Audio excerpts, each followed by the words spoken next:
you for coming to our annual Rotary Speech Contest, which is still growing every year to be one of our favorite authentic speaking opportunities for our students. We have 9 people who are brave warriors to come up and share their speech with you today. Some of them write about very personal things in their lives, and that they feel like their message is one that they would like to share with you. So we just want to remind everybody of the importance of being a safe and supportive audience. All right, that is crucial. And I know it feels weird that I'm not talking like this, but we have our awesome Rotarian judges with us today, and it's important that when you're speaking, that you're speaking so that they can see your incredible eye contact, poise, hear the content of your speeches. Does anyone have any questions before we get started? Okay, so for those of you middle school students, their prompt was to connect the idea of teamwork or everyday relationships to something called the 4-way test. And you will learn more about the 4-way test in our students' speeches. We always begin with 9th graders so that they can basically do their speech and sit down. And so kicking off today, please give a warm welcome for Mr. Silas Whedon.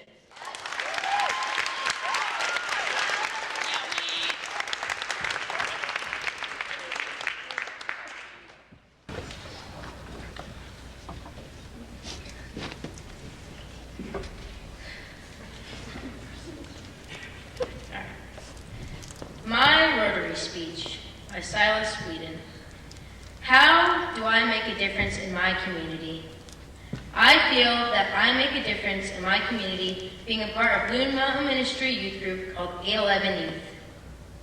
Youth group started about 2 years ago, it started about 2 years ago and it was just called youth group.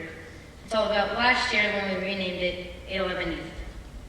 It is called 811 Youth because the elevation of Lincoln, New Hampshire is 811 feet. My life has been changed by the youth group, both spiritually and physically. Mostly because of the leaders in our youth group who have taught me to step up and be a leader in my community. Youth group leaders are some of my best friends. They are someone to talk to, someone to teach, someone to have fun with, and somebody to learn from. These leaders have not just shaped my life, but many other kids' lives at youth group. Youth group has taught me many life lessons and how they can connect to the people around me. 811 Youth has helped me become more of a leader and more of a role model for kids younger than me. I feel that I have been a good role model to kids younger than me by encouraging them to be a part of their own community, whether it is helping somebody in need, choosing to do the right thing in an uncomfortable situation, or even just giving somebody a high five in the hallway. I want to continue to encourage kids to keep making differences. One great thing I like about 811 Youth Group is that we give a lot of help to people in need, which gives people hope and happiness. An example of this is our Christmas caroling. Every year around Christmas time, we go to the homes of elderly people and sing Christmas carols to them. We also give them a full turkey dinner. Seeing the look of joy on their faces is something I will never forget. Another example is our mission to provide community service in our town.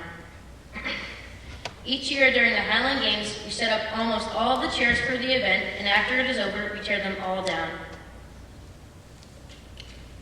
There is roughly 1,500 chairs in total. My last example of how we give a lot of joy to people is the trunk or treat during Halloween. Trunk or treat is when the youth group teams up with the Rotary Club. People set up their decorated cars at the Penguin Ski Club and open up their trunks to hand out candy. We invite the youth that is trick-or-treating to come and check out our youth group to see the cool things they can do to make a difference in somebody else's life. 811 Youth teams up with the Rotary Club to love on our town and be a light on Halloween. In conclusion, I am very fortunate to be a part of my youth group, making a difference in my community. Thank you.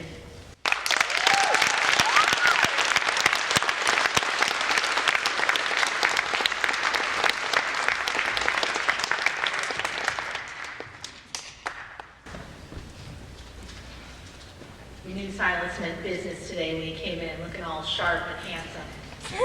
We need to give our Rotarians just a minute to finish their scoring.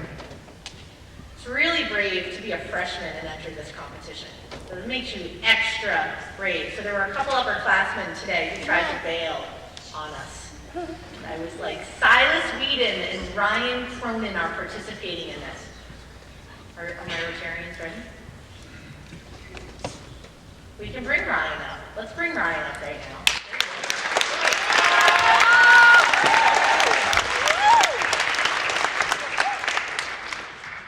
How are you feeling today, Ryan? Nervous. Nervous. This is kind, supportive. It's not going to get any better than this. How about now, Miss Etchings? We good? Okay. Take a deep breath. See where's the top.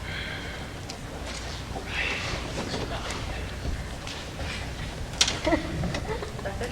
Yeah.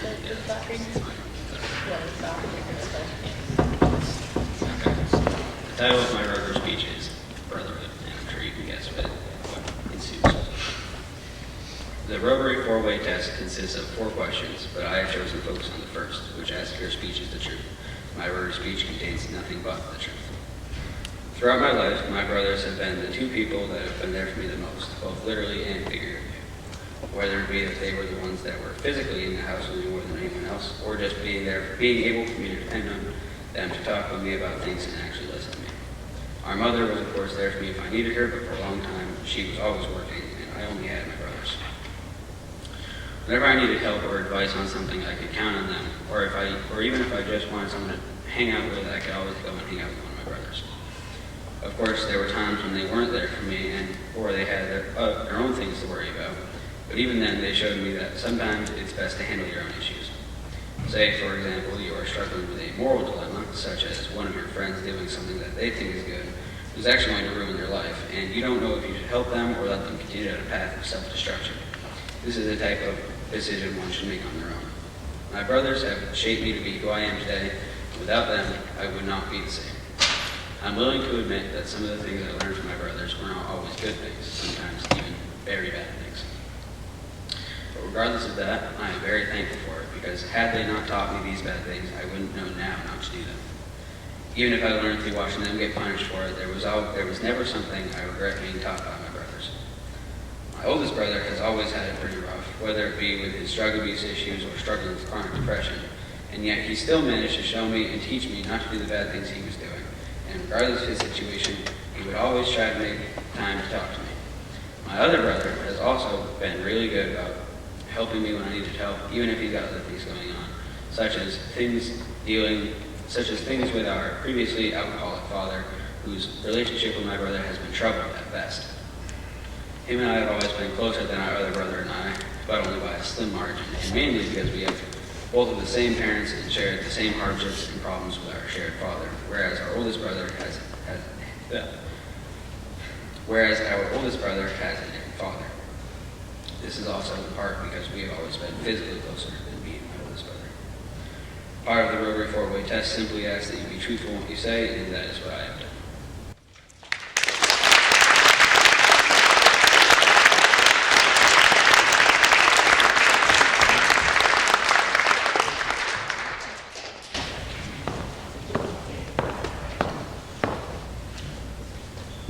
Thank you, Ryan, freshman. Good job. Way to represent.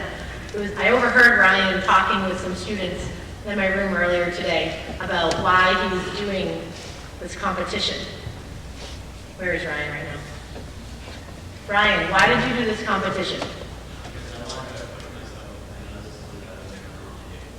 Yeah, he wanted to push himself because it's not something he would ever normally do, and that is very commendable. So let's give Ryan an extra.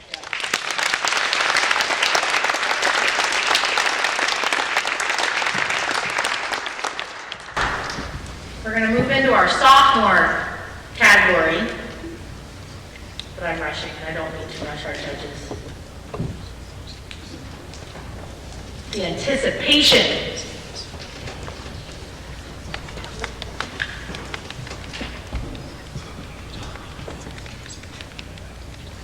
We're going to call up Ms. Kai Good right now.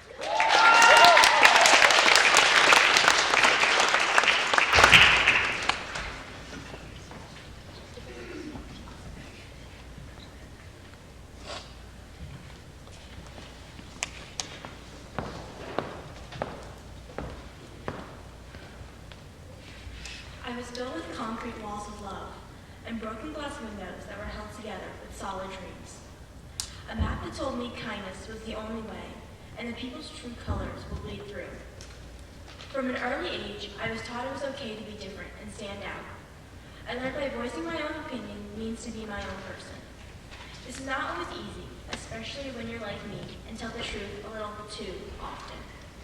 But I'm only human, and I'm constantly learning about the truth, who I am, and how to grow up without conforming to society. These are the unspoken rules of the truth that come along with growing up to be yourself. Rule 1. The rules are unquestionably complicated. I have not mastered them, nor do I think anyone truly has. I probably am sure someone could write a book on the do's and don'ts of the truth. In school, you are taught to tell the truth, but you are also taught not to hurt people's feelings. You see, sometimes the truth hurts, even when you don't mean for it to be hurtful. It's a tough balance between good and evil. My friends and I always laugh because they know if they want the truth, they can get it from me. There are also times when we aren't laughing and they're listening to me rant about how the truth got me in trouble or in a fight with someone. Luckily, no matter what, my friends are going to give me the truth I need to keep myself in line, most of the time. Finding the balance and time and place to voice the truth is something I struggle with, but it's okay. It's been a very long learning curve that will probably continue for the rest of my life. By being able to say the truth, I can be my own person. Tackling the complexity of the truth helps me tackle everyday issues in my life. Rule 2. Everyone's truth is different, and it's okay for your truth to change. Finding the line between truth and opinion is especially hard when you're a kid. What is the truth, and what is your strong opinion? We are blinded by opinion and belief so much that it starts to become our truth. So how can you tell when it's really the truth? Well, you just have to be confident in what you're saying and have an open mind. There are times when I've exclaimed something, but then realize that the other person has a good point. I use this tool often when working in groups with other people. I have to think about how the other people in my group see things and how it may or may not benefit us. Just like how your interests from when you were 5 and like princesses and princesses have changed with age, knowledge, and experience, your truths and beliefs will change as time moves on, and that's completely fine. Remembering who you are and where you came from is an extremely important part of change and growing up. The third rule is not everyone is going to like your truth. Remember how in the beginning I was describing my house? Well, it's sort of a metaphor for who I am and my morals. No matter what, my true family and friends have been there for me and love me, even if they don't agree with my truth. My broken glass windows held together with solid dreams is the idea that over the years, my family has gone through some tough breaking points, but with dreams we were able to stay together. And lastly, my map is the guidance of my mother, who always told me to be myself, and that kindness was beautiful. To be myself is all of these things and more. I run into conflict, and it's okay to agree to disagree, or to fight for what you believe in. The only way to be heard is to speak up. The last rule is that there's an infinite amount of rules. I can never list all of them, even if I wanted to, nor have I figured them all out. The point is that being raised by the truth and love has helped me develop into a well-rounded person. I'm learning when to take a step back, when to voice my opinion, and when it's okay to not say it out loud. It's the foundation of truth, goodwill, and even better relationships that has shaped who I am today. Remember, always speak the truth and stay true to yourself, because with truth comes power.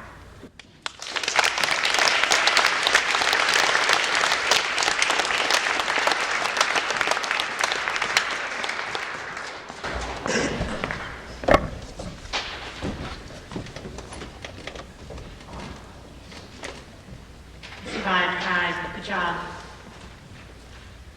It has come to my attention that not all of the middle school students know what happens next in the Rotary Speech contest. So while our judges are tallying up, one of the things that happens is is that our Rotarians are going to pick a few people. Sometimes that number is 3, sometimes it is 5. It depends on what the Rotarians choose to do this year. To go on and speak at the Woodstock Station at their local Rotary Club meeting, which is always the first Wednesday in December. So excited to be here right now. I can't even think straight. And the winner of that round can earn $100. And this time of year, that's a very motivational amount of money. Which isn't really the reason I don't think that most of our students enter this competition, as you can tell by some of what they share with you. So up next, we have Miss Lauren.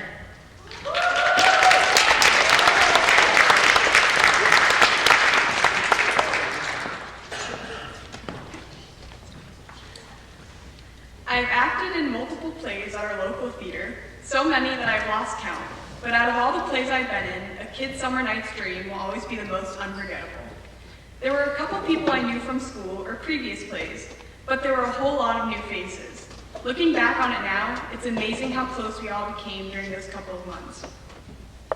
Being a musical, naturally this play was about 10 times more frustrating to put together than any other play I have ever done. In addition to memorizing lines and blocking in musicals, you also have to learn the songs and choreography. A lot of us didn't believe you would ever be ready. So when the director was working with one group, the rest of us were in the lobby rehearsing dance scenes. We spent a lot of time making sure everyone was able to do the dances. If one person had trouble with one of the dance moves, we all took the time to explain it carefully to them until they could do it. We were a team, and we all worked together to reach our one common goal, to give the audience the best show we could put forth. We made a lot of progress that last week of rehearsals, and when opening night came along, we were all extremely nervous, but we got through that weekend together. The connection between actors on stage is incredibly strong. The audience never gets to see the time spent on that one play that only takes an hour and a half to perform. They never get to see the people behind the scenes who work just as hard as the actors to make sure everything goes right. They don't see the friendships and the bonding that takes place every night we have a rehearsal. Most of the time, after a play is over, I'm really sad afterwards. This is known as post-show depression. Post-show depression has never hit me as hard as it did after A Kid's Summer Night's Dream. I missed everyone so much, and it felt as if a part of me was gone. I had spent months working with this one amazing group of people, getting to know them and sharing countless hours of laughter and frustration together, to have it all end just like that. This would be the last time that one group of people would be in the same room together. All I wanted to do was just go back to the theater, but I couldn't do that, and there was nothing I could do to cure the heartache. When I left the theater after that last performance, I didn't just say goodbye to all the friends I had made. I'd also said goodbye to the part of me I transformed to bring the character I played, Puck, to life. I would miss the 2 hours it took to get all my makeup on, and the amount of hairspray it took to get all my hair to stick up, and the mental preparation I went through in the wings right before I went on the stage, saying goodbye to Lauren and hello to Puck, leaving myself and all of my personal issues backstage to become someone else. Puck was my favorite character to play, and I would miss him. Everything I've told you is the truth. Is this fair? No. No, I do not believe that this was fair. It's not fair that goodbyes exist, and we all say we'll keep in touch, but that doesn't always happen. And we always say, see you next time, but we don't always know when the next time would be. There may never be a next time. It's also not fair that I have grown apart from some of the people I grew closest to, and I may never speak to those people again. Will it build goodwill and better friendships? Yes. This play did build better friendships with people who already knew each other, and also new friendships between people who were complete strangers before rehearsal started.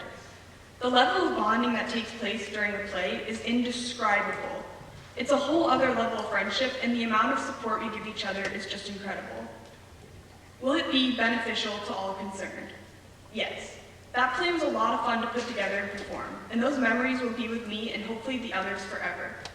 Yes, we had to say goodbye, and that was hard, but what doesn't kill you makes you stronger. No matter how sad I was after that play or how frustrating some of the rehearsals were, I regret nothing. I made new friends, and even if I'm not in contact with some of those people anymore, I don't regret the relationships I did have with them at some point, because every relationship I've ever had with anyone has taught me something.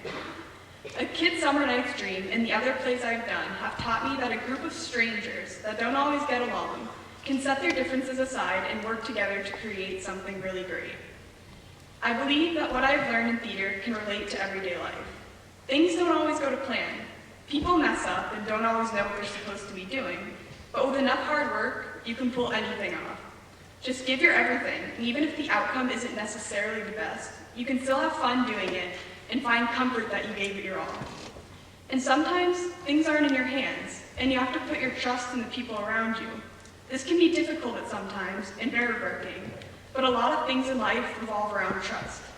People need people to get through life because no battle was ever meant to be fought alone. I am so glad that I had those people by my side through a Kid Summer Night's Dream. A lot of us didn't know what we were doing, but we all walked out on that stage together and gave it our all. Plays start out as just words, a script that we are all handed. A room of strangers with a little guidance transform those words into actions and tell a story. In a couple months, those strangers also become friends, and they share that story, and it becomes a part of them. Something that will always be shared between a group of people. A group of individuals who form a team and work together with their different jobs to not only create one amazing production, but to also create some of the best friends they will ever know.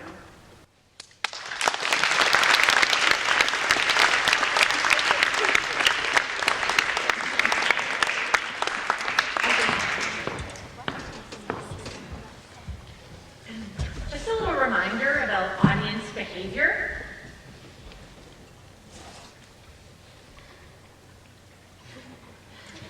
So we don't want to be touching people's hair while people are talking.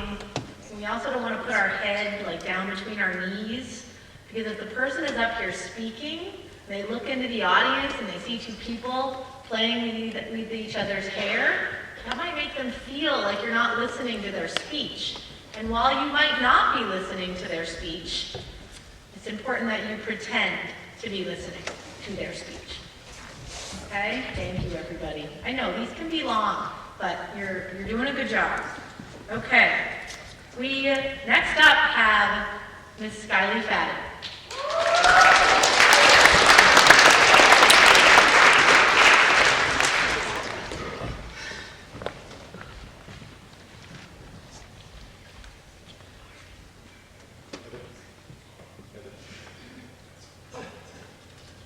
Scotty, why did you decide to do this Rotary Speech contest this year? Because I know I would hate myself if I didn't. Did you hear that? She would hate herself if she did not. And Skyly does not like to speak in front of groups of people, do you, Skyly? I mean, it's not hard, but I'd like to do it. Good enough.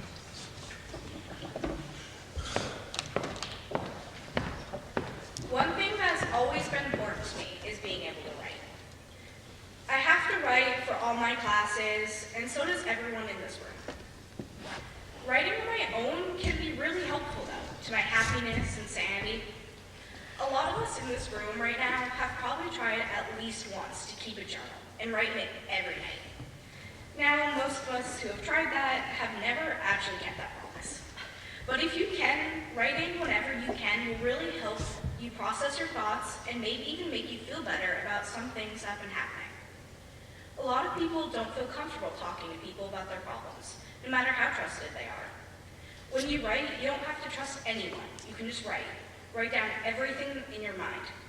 When you just mindlessly write, you don't have to worry about anyone judging what you have or getting a grade. All you have to do is write down what makes sense to you. Personally, I think all this is the truth. I have experienced it myself and know many other people have too. Talking face-to-face is really hard. You have just seconds to think of the next word you're going to say, think about the order of how you're going to say things. But when you're writing, you have an eraser.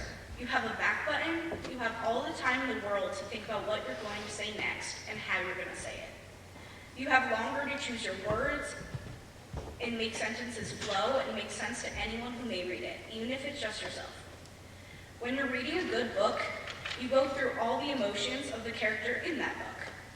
That's what writing does. It can make people feel emotion and even bring readers to tears. Some people naturally have that skill to be great writers. Some people aren't lucky enough to have that. The only advice I would have to someone who has trouble writing is to try to relate it to your experiences.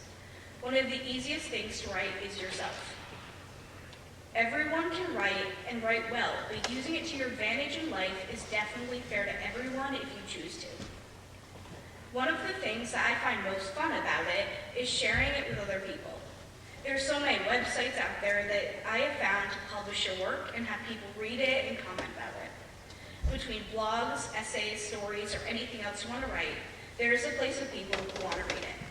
Having people comment about my work and even praise it is such an amazing feeling. Not only have I gotten help to make my writing better, but I've also made some friends through it.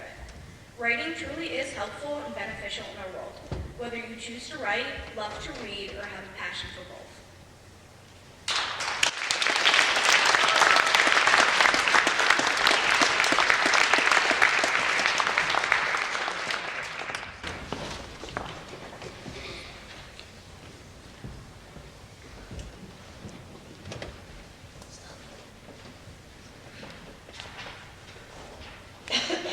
Sometimes in this competition, people write a speech, they feel good about it, and then they don't feel good about it, and then they feel good about it again, and then they try to bail on the competition. It's happened a couple times this morning. A lot of emotions running around this Rotary Speech contest, and it's partially why I love being a high school English teacher. This next person, let me just check my notes to make sure. Yeah, this next person does not want to give his speech, but I printed it out in the hopes that he would make the choice to come down and deliver his speech.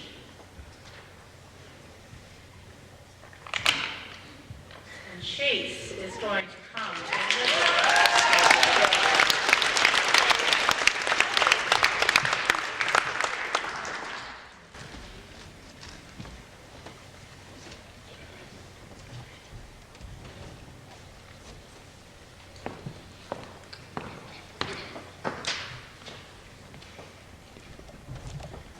Some of you might be surprised to see me standing here. I am also surprised to be standing here speaking to you today about my Rotary speech. The point of what I'm about to tell you is that there are a lot of us here, myself included, who have no idea how good we have it here. I know there are students who don't want to come to school here, and neither did I, until now. For the longest time, I lived my life wanting to change schools, figuring that it would be a fresh start and I would make so many more friends than I ever could at Lin-Wood. After endless attempts, my parents finally agreed to letting me transfer to Plymouth Regional. The transfer was made during the summer of 2017. I was out of contact with my friends and worked a job I hated. I now know that making this choice at a time like that was not a good idea at all. However, I recognize it has been one of the bad decisions I ever made. When I was going to Plymouth Regional, it was very lonely. I made 0 friends, which was really hard for me. My 3 weeks there were filled with breaking electronics and music policies left and right. Listening to music and not thinking about anything school-related was the only thing I could bear doing. The environment seemed very fake, like everything I did there wasn't reality. I was taking 2 advanced math classes, astronomy, government, chemistry, English, and Spanish. I had too many classes to keep track of, and I didn't like most of my teachers anyway. I had a choice to make, suffer or go back to Lin-Wood. It wasn't the people or the place that made my time there unenjoyable. It was feeling like it wasn't where I belonged and needed to be. In my mind, I felt like I was invisible. Nobody really talked to me, and when I'd ask, "Can I sit here?" I'd hear, "Sure." Then a few minutes later, they all stood up and left. Plymouth Regional was a very cliquey school. It wasn't the place for me. Being there showed me the privileges in school life I had been generously given and taken for granted here at Lin-Wood. The most unfortunate part of looking back on the time before I left for Plymouth Regional was that I didn't have a care in the world. If I was faced with a problem in my academics, my way of solving it would be to just forget about it or blow it off. This did not work out well for me, and it won't work out for you either. If you are ignoring the hard parts of school,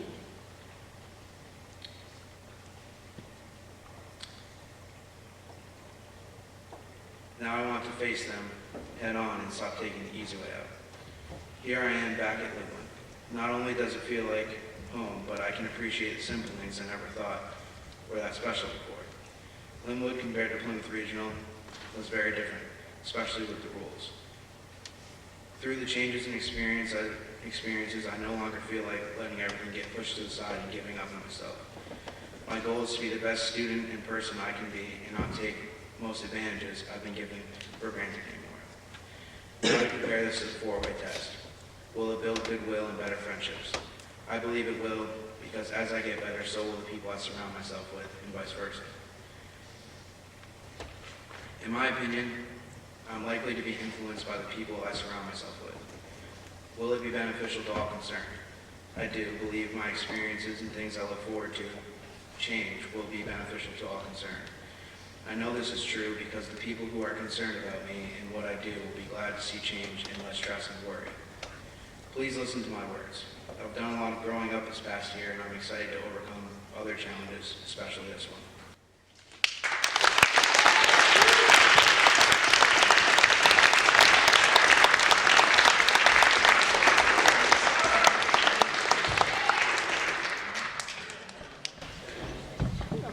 Let's clap for Chase again.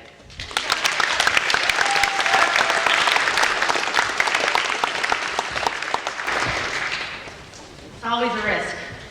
Like, he could have chosen to not come up, and he didn't. And I'm very proud of all of you right now. We're going to move on. The judges don't have to rush because this speech has actually already been judged.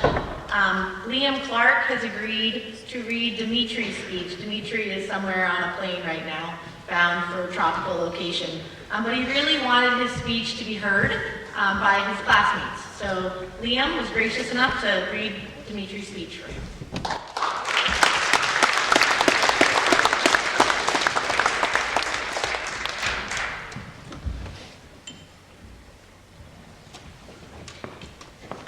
This is for Dimitri. Teamwork. It's a characteristic that all of mankind has the ability to possess in one form or another. It could mean the difference between life and death, or just be the key to getting that crucial business paper done on time. But the one thing that makes teamwork stand out from all the other human attributes is its necessity. Throughout our existence, people have banded together to face unbelievable odds and still come out with victory and triumph. People from all walks of life uniting under a single cause to secure the future for generations far beyond anything they can comprehend. These people do not understand their importance in building the society we share today. And I feel so saddened to have accepted the fact that we are losing that ability to forget our regretful pasts and join together to look towards a brighter future. Every single day, I walk into the front doors of Lin-Wood Public School, and what's the first thing I see? Our red, white, and blue, the symbol of our predecessors' ultimate sacrifice, flapping halfway up the pole. That flag could be soaring high in the sky, symbolizing our unity and ability to surpass all who doubt the will of the American people. But here it is, barely fluttering in the wind. Up until only a few years ago, the Star-Spangled Banner was always flying far above the heads of the new generation. Now, it struggles to manage an unconvincing flap every once in a while. An increasing amount of tragedies are happening daily. All the terrorism and other civil conflicts are becoming the norm for the United States. Citizens are forgetting just how much they need each other in order to keep this great nation of ours united. I find it painfully ironic that in the most advanced age of technology, where I can reach X location with a push of a button and talk to anyone in the world with a basic internet connection, that we are still struggling with this issue. I believe that teamwork has lost that sense of necessity, where now, if you disagree with me, I can just block you on Twitter. Contrary to the rest of human history, where if I don't get along with you, I could be putting my life and everyone else I know at risk. It's a subtle change, that I feel has been overlooked by the grand scheme of things we have to keep up with nowadays. In a society built on technology where work, school, and play are all distributed on the internet, and we struggle to just find common ground on the simplest of issues online, I see some serious problems arise from the success of man in the past 100 years. We, as a nation, are so caught up in our own individual work and how much the newest iPhone costs that we often forget who got us here in the first place. It was us, the people. If somebody was dealing with some mental issue or struggling in general, they could have someone to go talk to, but because of the invention of work or participation with other humans as an option and not absolutely essential, nobody cares. And because nobody cares, irreversible consequences like the Texas shooting can slip into that stream of normal terrorism, a phrase that I hope I will never have to repeat to my children. I am seeing a shift from the usual sacrifice of people who stand for the next generation directly to the next generation themselves, thus crippling our future little by little. No matter how hard we protect the United States from foreign threats, it won't mean anything if we collapse from decades of permanently damaged generations. Our flag is kicking and screaming for survival, but it's losing the battle. We're dragging it away from the power it once held and the potential it holds, and I fear that if nothing is done soon, we might not see our pride on the flagpoles at all.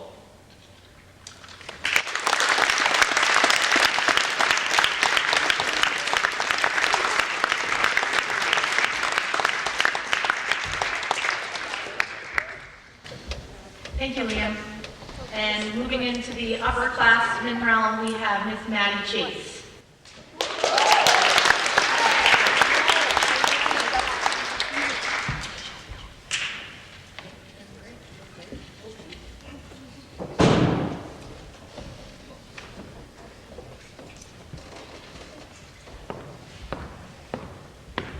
The definition of music is defined as vocal or instrumental sounds, or both, combined in such a way as to produce beauty of form, harmony, and expression of emotion.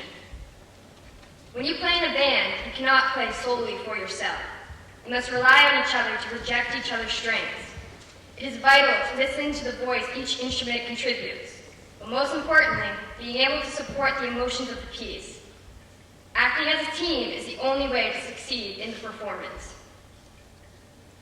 The thought of referring band as a team comes from our band director, Mr. Undersea. He tells us the difference between sports and band is that when you play a game against your opponent, you hope to do well and win. But with band, when you play in front of a crowd, you have to do well, because the audience doesn't come to hear us hope.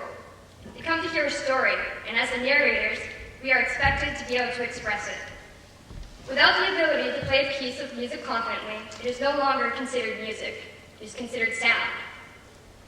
Now, when Mr. Undersea said this in class, I thought I had a firm grasp of the concept. But it wasn't until I volunteered for a solo that I was hit with the reality of his words. When we rehearsed the piece of my solo, I would screw up the rhythms, resulting in a mess up of the timing for everyone else. My friends and I would joke about how my attempts sucked, and how I kept failing at getting the simple 11-measure solo wrong. But I didn't ask for the solo so I could screw it up. I didn't want to fail anymore. I not only needed to accomplish this for myself, but for the band to be successful. Over the next 2 weeks, Mr. Undersea's words became more meaningful to me. I knew if I couldn't play the solo confidently, it was no one's fault but my own. And as far as the team, I needed to learn that part. The day after the concert, Mr. Undersea congratulated me. He said that that was the best I had ever played it. Picking apart each mistake I make is something I unfortunately do. I mentioned that I messed up a note, and he told me that didn't matter. I told the story. Later, while being confronted by a good friend of mine, I was told the solo made her emotional, and all of a sudden that mistake was insignificant. I knew I had succeeded. When the band played the piece, it was not the best it could have been. But being able to contribute my part successfully meant the world to me, because it meant that they could rely on me, even for the short amount of time to make music. With the experience of the solo and Mr. Undersea's analogy of sports and music, it all made me think of what an unstoppable force we could be as a community. If we applied the same knowledge of being confident in our work, then we could move forward stronger as a team. With this concept, we change the future of Lincoln and Woodstock, because as students, we are the future. It is time to show what we are capable of. It is time to put ourselves out there and take a step forward. And if we stumble or trip, we will look at our mistake and improve upon it. For this to happen, we cannot play solely for ourselves. We must rely on each other to protect each other's strengths. It is vital to listen to the voice of each individual and what they contribute. But most importantly, being able to support the emotions of each other. We will get rid of the sound and start making music together. Thank you.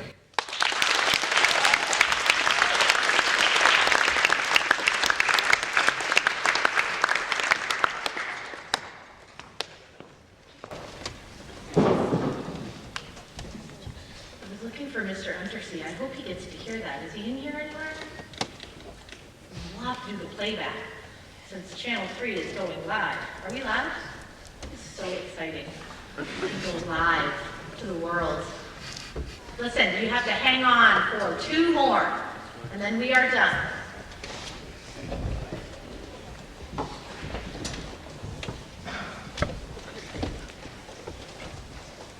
This next young man also tried to bail on this year's competition.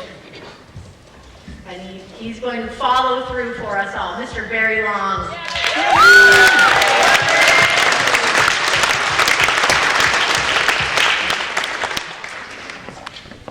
Oh, Barry, why did you want to bail on this today?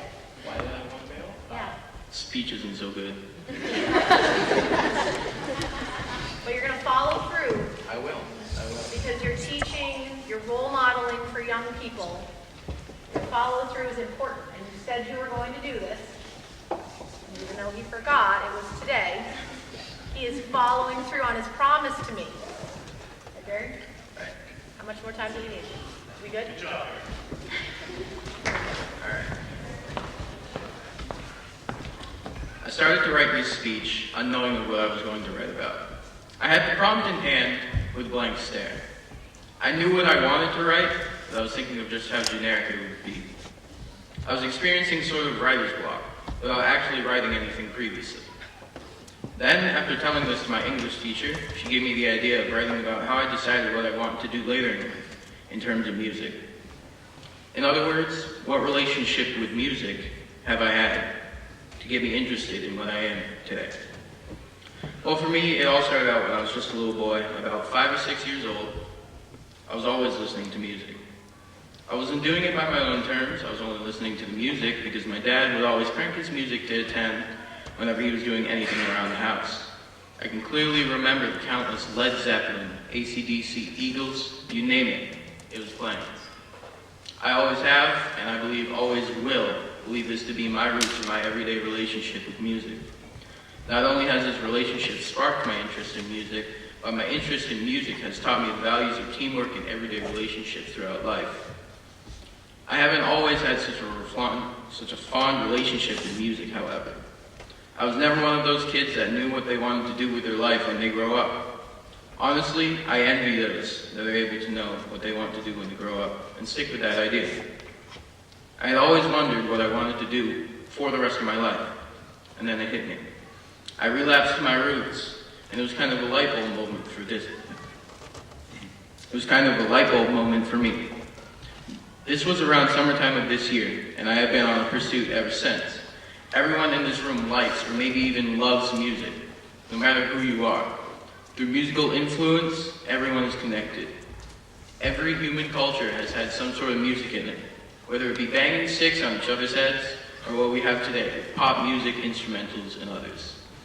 As Daniel Levitin, a famed neuroscientist, says, whenever humans come together for any reason, there is music. Weddings, funerals, graduation from college, stadiums, sporting events, a night on the town, prayer, a romantic dinner, mothers rocking their infants to sleep, or just studying with music in the background. Not only this, but music brings people together spiritually. I have recently learned through my travelings and concert band festivals that music in an ensemble requires teamwork and good relationships with bandmates. Not only does this apply to creating music, but throughout everything in life. At work, in school, even at home. No one thing can be done by one person alone. Instead, it requires those that are willing to work with others and form relationships to succeed. This recent interest in music of mine has driven me to join higher level classes, improve my skills in all regions of life, and make and reach goals that I wouldn't have dreamed of previously.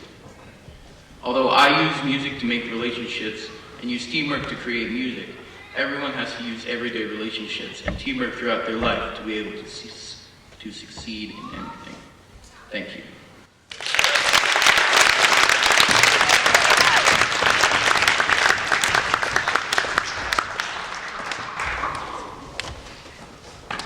Made it, Barry. Barry, your speech was way better than you give yourself credit for. Thank you.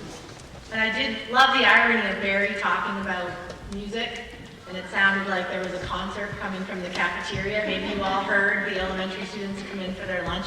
Thank you for being able to talk above the din of kindergarten, first, second grade lunch. We have one more. We're going to finish with our lone senior, Miss Mariah King.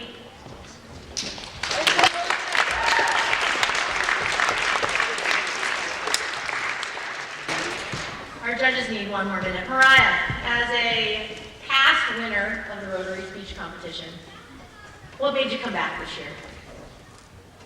Well, classmates pressured me because someone wasn't here to hear it, so she wanted me to say it. Right on. Very good. Thank you, Mariah. So we have run into fourth period a little bit. Sorry about that, teachers. We're going to wrap up with Mariah, and then I don't think we're going to be able to make any announcements. Normally, Mr. Palomino emails me later in the day with the winners. So after we give Mariah a rousing cheer, you may report to your fourth period class unless you were part of the speech competition, in which case I need you to remain here for a photo opportunity. And we're good to go now. Are you good? You feel relaxed? Yeah. All right, awesome.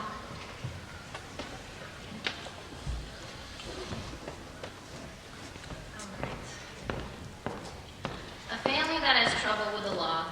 When you think of a typical Mormon family, what comes to mind is perfect beings, going to church every Sunday, volunteering whenever possible, always baking for the needy, praying every day, going to Bible study / seminary, etc. In my life, it's not exactly like that. Living in a Mormon family, it's not the easiest. Working together to try and keep our family sane, it's tiring and over-stressful. Coming into senior year, I thought life was going to be okay. Yes, work can be difficult, and being on the soccer team gets exhausting. I thought that's all I had to deal with. The joke was on me, because a rough and dreadful game was just starting. My sister was placed in a potential rehabilitation facility. She was doing great. She was taking her classes and was finally starting to make her life better. I actually started to believe that she was helping herself from her addiction. This made my stress level go down. Family life is great, home life is wonderful, my parents and I were working together, and my other siblings were contributing to helping us grow closer so that we could win any battle that came our way. Then that dreadful call came. Why me? Why now? I thought everything was going okay. But of course, when life is going as planned, you get a ball to the face. My brother had been arrested and was charged with multiple offenses, one being correct and the others being false. My brother was caught at the wrong place at the wrong time with the wrong people. He was stuck on the sideline with no one to pass to. Our family was worried. We had no idea what was happening. The charges were horrendous and unbelievable. There is no way that my mother's son, my brother, could have committed this crime. Our team is falling apart, but I know that we can overcome this hardship as we keep on fighting and working together. We will make it to halftime. With all the commotion going on, we decided to take in my brother's girlfriend, Alyssa. As they were planning on traveling for a year, they had sold their apartment, and she felt the only place she was welcomed was the cake house. Alyssa knew her mother would bash my brother, saying she's wasting her time on a nobody. With all this trash talk, we had respect, and just turned our heads, welcoming in a new team player. Just as we thought, Just as we thought we were going to get a break, news came that my sister was finishing her classes at the facility and was moving herself back up to Lincoln. The idea seemed great at the time until the stress kicked in. Trying to put a family together won't work when there's someone who has mastered the act of deceit and has no desire to change. I try to think positive, that our family will work things out, but it's hard when you hear stories and your life just seems to fall apart. The idea for me to get away from things and let myself forget about problems was to plan a trip to Salem, Mass. Halloween night.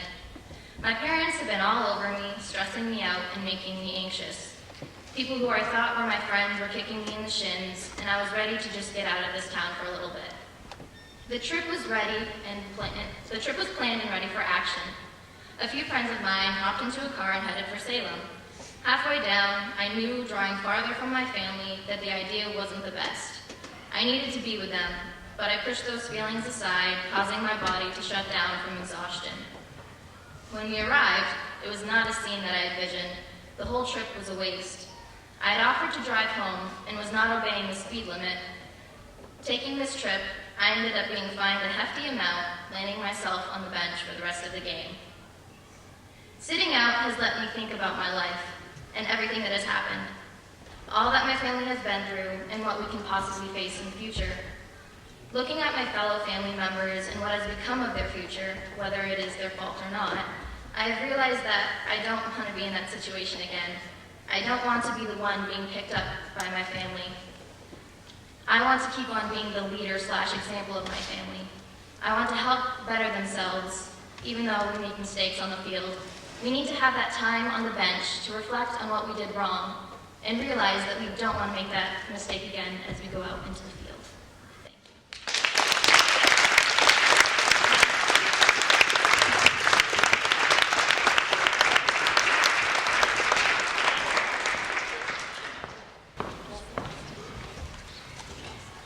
Thank you, everybody, for coming, and we'll be in touch with the results.